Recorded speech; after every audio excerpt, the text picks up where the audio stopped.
બનાસકાંઠા જિલ્લાના ભાભર તાલુકાના કુવાડા ગામના શિક્ષણ જગત માટે ગર્વ મહેસૂસ કરે તેવા વિદાયના દ્રશ્યો જોવા મળ્યા છે।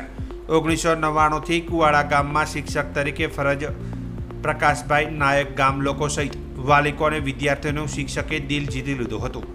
25 વર્ષે શિક્ષક પ્રકાશભાઈ નાયકની બદલી વડગામ તાલુકાના મજાદર ગામે થતાં ગ્રામજનોએ અનોખો વિદાય સમારંભ યોજ્યો હતો, જેમાં વાલીઓએ પણ શિક્ષકે આપેલ વિદ્યાર્થીઓની શિક્ષાનું ઋણ અદા કરવા શિક્ષકને ડીજેના તાલે ભવ્ય વિદાય આપી હતી। અમારે અહીંયા અમારા પ્રકાશભાઈ નાયક પોતે અમારા કુવાડામાંથી પોતાની કર્મભૂમિ હોય એ રીતે પોતે 25 વર્ષ અમારે કુવાડાની સેવા કરી અને માદરે વતન પોતે જઈ રહ્યા છે। અમે અમારા ગામને ખૂબ જ દુઃખ છે, સાથે થોડો આનંદ પણ છે કે પોતે પોતાના વતન જઈ અને પોતાના સમાજની અને કુટુંબની સેવા કરી શકશે। અમે ઈચ્છીએ છીએ કે ભગવાન એમનું આયુષ્ય સારું રાખે, એમને તંદુરસ્તી બક્ષે અને અમને આવતા સમયમાં પણ આનાથી વધારે વિશેષ સારો શિક્ષક મળે એવી પણ પ્રાર્થના કરીએ છીએ।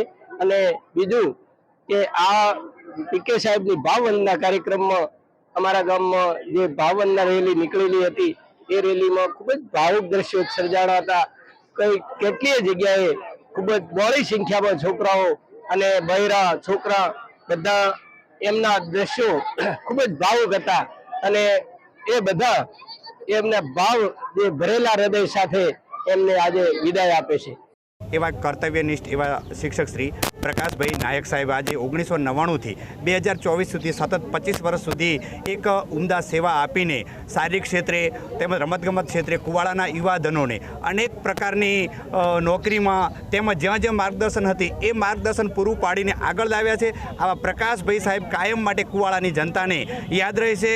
તેમજ આજે અમે એક બાજુ દુઃખ છે, એક બાજુ આમ ખુશીના આંસુ છે, તો આજે પ્રકાશભાઈને અમે ભાવભરી રીતે વિદાય આપવા જઈ રહ્યા છીએ, પણ મન નથી માનતું કે પ્રકાશભાઈને અમે વિદાય આપવા જઈએ, પણ મનને મક્કમ કરીને સમય સંજોગો પ્રમાણે આપણે એમને વિદાય આપવા તૈયાર થયા છીએ। કુવાડાની અંદર 25 વર્ષ જે મેં પસાર કર્યા છે એ મારી નોકરી, શિક્ષકની નોકરી એટલે વ્યવસાય ખરો, પગાર પણ ખરો, પણ મેં મારું દિલ અને ભાવ રેડીને એક આત્મીય સંબંધથી લોકો, વાલી, બાળકો, ગામથી અને આગેવાનોથી એટલા ઓતપ્રોત થઈને કામ કર્યું કે મને પણ એક કુટુંબ હોય ને મારું પોતાનું હોય ને એ પ્રમાણે કામ કર્યું, એટલે હું આટલા વર્ષ રહી શક્યો। હું અભિમાનથી નહીં પણ સ્વાભિમાનથી કહું છું કે મારું બાળવાટિકાનું બાળક હોય કે ધોરણ 8નું બાળક હોય, જો એને હસાડવું હોય ને તો એ મારા એક ડાબા પેલની વાત છે। અને હું જાદુગરથી માંડી અને ગીત, અભિનય, બાળ ગીત અને બાળક ગમે તેટલું રોતું હોય ને તો એને હસાડવાની તાકાત મારા અંદર હતી, એ મારું સ્વમાન બોલે છે।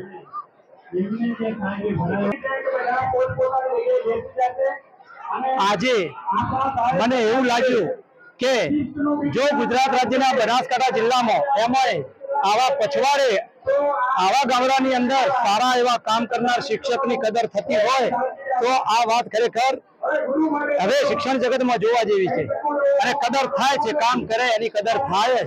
મેં કામ કર્યું, ગામે મારી કદર કરી, મને બહુ સંતોષ છે।